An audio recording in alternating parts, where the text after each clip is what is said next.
Hello friends, welcome everyone. तो जैसा कि मैंने पिछले वीडियो में आपको क्वांटम नंबर निकालते कैसे हैं वो सिखाया था, तो आज हम उसी पर बेस्ड न्यूमेरिकल सॉल्व करेंगे कि जो कि एनसीईआरटी में दिए हुए हैं। ठीक है, 11th क्लास में एनसीईआरटी के बुक के क्वेश्चन में आपको आज सॉल्व करना सिखाऊंगा। तो जितनी भी मैंने टर्मिनोलॉजी वहाँ पर सिखाई थी, एन, एल, एम और एस की वैल्यू कैसे निकालते हैं, तो जिन्होंने नहीं देखा है तो वो कृपया पिछला वीडियो देखें क्वांटम नंबर्स का और फिर कंटिन्यू करें। तो आज उसी पर बेस्ड हम न्यूमेरिकल करेंगे। तो जैसा कि ये पहला क्वेश्चन है जिसमें पूछा है या दिया है, an electron is in a 4f orbital, what possible values for quantum numbers n, l, m and s can it have। तो जैसा कि मैंने आपको बताया था, हमको क्वेश्चन में दिया क्या है, 4f। तो जैसा कि मैंने आपको सिखाया था कि 4f ऑर्बिटल्स के लिए एन वैल्यू क्या होगी, एन वैल्यू जो इस ऑर्बिटल के इंटीजर वैल्यू जो सामने दी हुई होती है वही उसका प्रिंसिपल क्वांटम नंबर होता है। तो एन वैल्यू क्या हो गई, 4। तो जब एन वैल्यू 4 हो गई तो एल वैल्यू क्या होगी, जैसा कि मैंने फार्मूला बताया था आपको, 0 to n-1।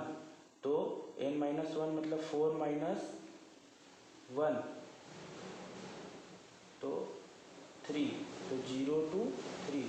तो जब 0 1 2 3 ये निकाला तो 0 1 2 3, तो 0 के लिए सब सेल का नोटेशन क्या होता है, एस, 1 के लिए पी, 2 के लिए डी और 3 के लिए एफ। ठीक है, ये निकालना मैंने सिखाया था। तो फॉर गिवन एन वैल्यू 4, जैसा कि क्वेश्चन में दिया है, एल वैल्यू क्या होगी, 0 to 3। तो जब 4f दिया है तो l की वैल्यू क्या हो जाएगी, 3। तो n की वैल्यू क्या आई, 4, l की वैल्यू क्या आई, 3। तो m की वैल्यू क्या हो जाएगी, m की value, m is equal to क्या होता है, पहले तो हम ऑर्बिटल निकाल लेते हैं।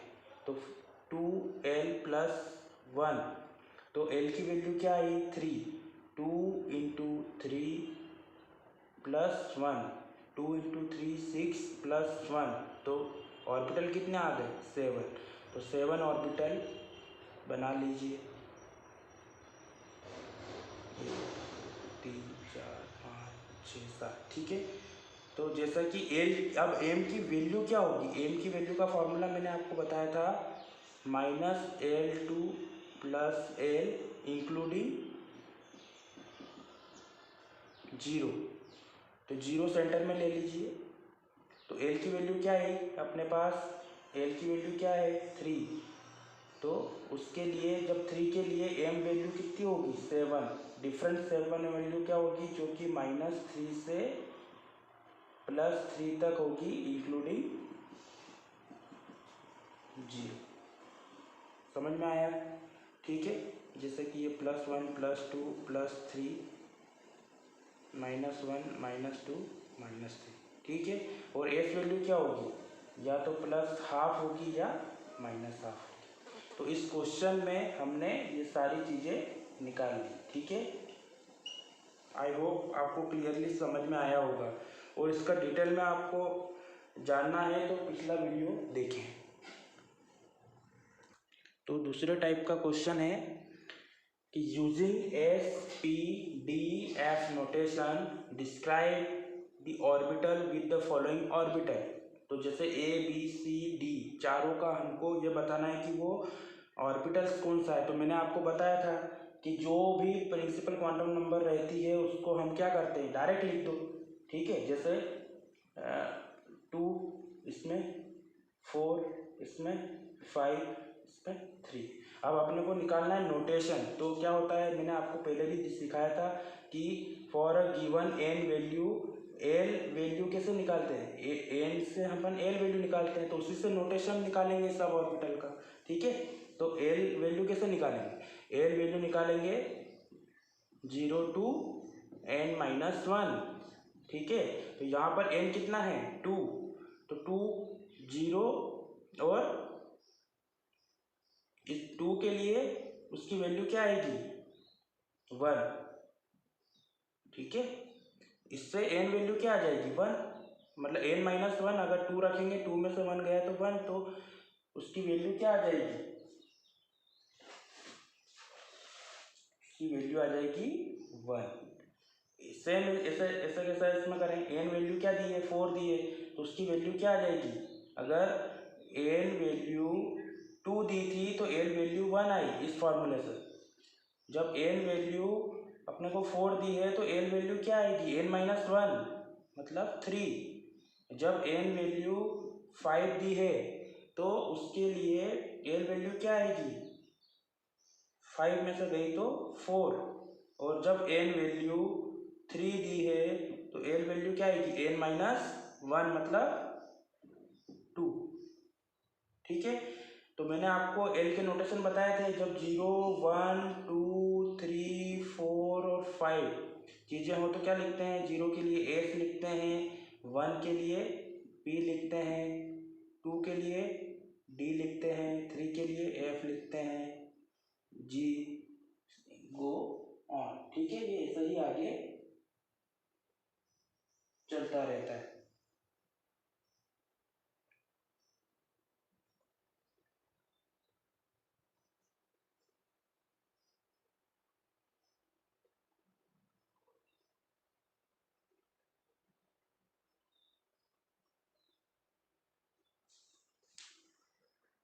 ठीक है, तो मैंने आपको जनरल चीज़ें बता दी कि कैसे अपन जब n की वैल्यू है तो n वैल्यू निकालते हैं। तो अब आते हैं क्वेश्चन पर वापस। तो इसको सिंपल तरीके से सॉल्व करना है। जैसा कि हमारे पास n वैल्यू दी है तो n वैल्यू लिख दी, ठीक है। और मैंने अभी आपको पहले भी अभी फिर से समझा दिया था कि 0 के लिए क्या लिखते हैं s, 1 के लिए p, 2 के लिए d एंड 3 के लिए f, ये यूज़ करते हैं। तो जब एल वैल्यू अपने क्वेश्चन में ही दी हुई है तो 1 के लिए एल वैल्यू क्या होगी p, तो ये क्या हो जाएगा 2p। एल वैल्यू 0 दी है तो ये क्या हो जाएगा 4s। एल वैल्यू 3 दी है तो वो क्या हो जाएगा 5, और 2 के लिए d, ये हो जाएगा 3d। ये सिंपल क्वेश्चन था, वो मैंने अभी थोड़ी देर पहले जो आपको समझाया कि ऐसे निकालते हैं। अगर आपने पुराना वीडियो नहीं देखा है तो मैं यहाँ पर ही समझा रहा हूँ, ठीक है। तो अब आगे थर्ड क्वेश्चन करते हैं। थर्ड क्वेश्चन है which of the following orbital are not possible, ठीक है। तो हमारे को ये चारों में से बताना है कि कौन से ऑर्बिटल पॉसिबल नहीं है। तो जैसा कि मैंने आपको दो चीज़ें बताई है, जब n=1 होता है तो l= क्या होता है 0, ठीक है। तो इसके लिए हम लिखते हैं s। तो फॉर गिवन n वैल्यू, यहाँ पर n वैल्यू क्या है 1, तो उसके लिए खाली l के मतलब 1 से अपने पास l की वैल्यू 0 ही है, मतलब ओनली 1 ऑर्बिटल इज देयर। तो इसके कारण ये 1p पॉसिबल नहीं है, क्योंकि n वैल्यू 1 के लिए l की वैल्यू जब अगर 1 होती तो वो p होता, तो ये वैल्यू कभी हो ही नहीं सकती। इसके कारण 1p ऑर्बिटल नहीं बन सकता, ठीक है। 2s, n= जब 2 हो तो l वैल्यू क्या होगी 0 और 1, तो इस कंडीशन में s और p, तो यहाँ पर 2s भी बनेगा और 2p भी बनेगा, ठीक है। तो ये पॉसिबल है। थर्ड क्वेश्चन है 3f, जब n की वैल्यू 3 हो तो l की वैल्यू क्या होगी 0 1 2, तो इस कंडीशन में s p d तक होंगे, ठीक है। तो यहाँ पर 3s बनेगा, 3p बनेगा, 3d बनेगा, बट 3f नहीं बन सकता, क्योंकि l की वैल्यू 3 होगी ही नहीं, ठीक है। इसके कारण ये नहीं बनेगा। 4d, यहाँ पर n की वैल्यू 1 है, ये n की वैल्यू 4 है, तो l की वैल्यू क्या होगी 0 1 2 3, तो 4s भी बनेगा, 4p भी बनेगा, 4d भी बनेगा और 4f भी बनेगा। तो इसके लिए फॉर n के लिए ये बनेगा, तो ये पॉसिबल है। ठीक है, समझ में आ रहा है। तो अब चौथा क्वेश्चन है, which of the following set of quantum number are not permitted. तो हमारे पास जो n की वैल्यू दी है, l की वैल्यू दी है, m की वैल्यू दी है और s की वैल्यू दी है। तो हमको सिंपल सा फंडा, वही चारों क्वांटम नंबर निकालने के फॉर्मूले मैंने आपको समझा रखे हैं, उससे ही पता चल जाएंगे कि यहाँ पर कौन से सेट परमिटेड है या नहीं। तो फॉर एग्जांपल मान लो हमारे पास क्या है, n वैल्यू क्या दी है, सब में 2 दी है, तो ये सबसे अच्छा है कि इसमें सबके लिए कॉमन ही काम हो जाएगा। तो जब n की वैल्यू 2 दी है तो l वैल्यू क्या होगी, मैंने बार बार बताया है, 0 से n-1, तो 0 to n-1 क्या हो जाएगा, 2 - 1 तो 1। ठीक है, तो 0 और 1 only 2l value possible.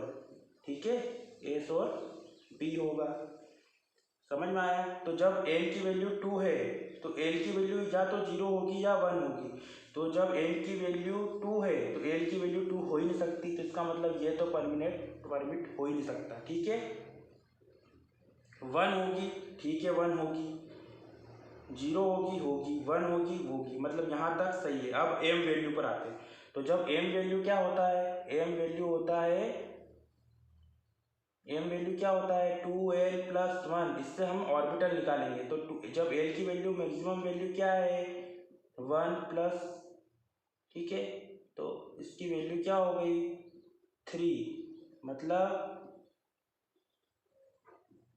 p orbital. ठीक है, तो 0 + 1 - 1। तो जब 3 ऑर्बिटल है उसके लिए l वैल्यू अपन निकालते हैं। तो l क्या होता है, l वैल्यू क्या होती है -L2 + l इंक्लूडिंग 0। तो 0 तो है ही है, तो -3 ऑर्बिटल है तो क्या होगा,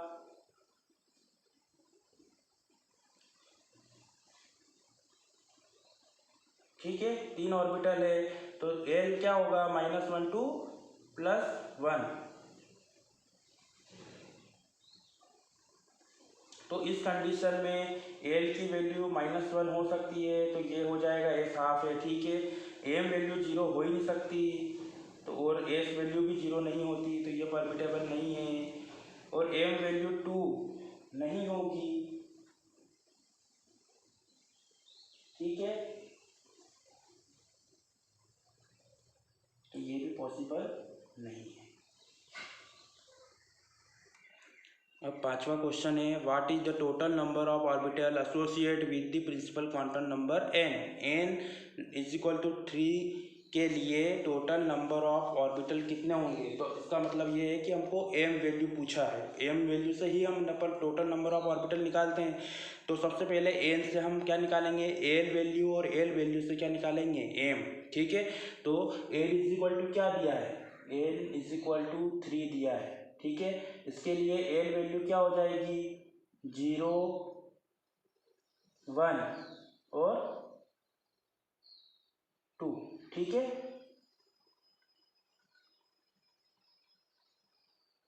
क्या होता है l = क्या होता है 0 to n-1, मतलब 3 - 1 तो 2 आ गया। ठीक है, और m वैल्यू क्या होती है, m = होता है 2l + 1, यही नंबर ऑफ ऑर्बिटल्स का होता है।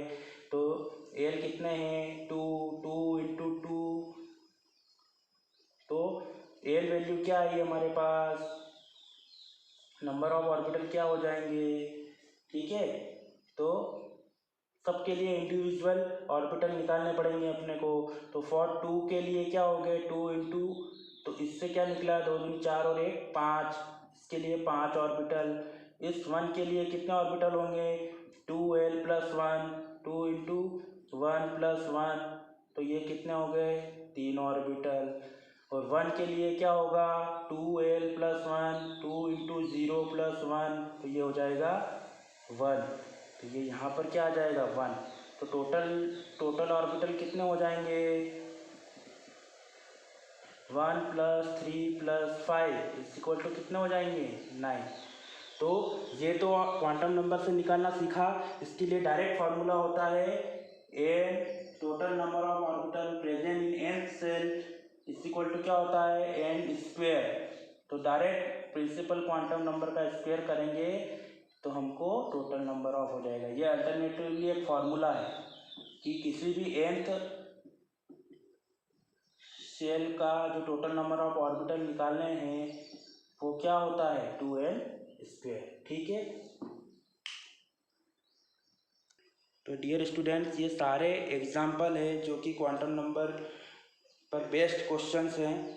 आई होप आपको समझ में आया होगा। प्लीज़ चैनल पर नए आए हैं तो आप कृपया लाइक करें और सब्सक्राइब करें और शेयर करें। Thank you.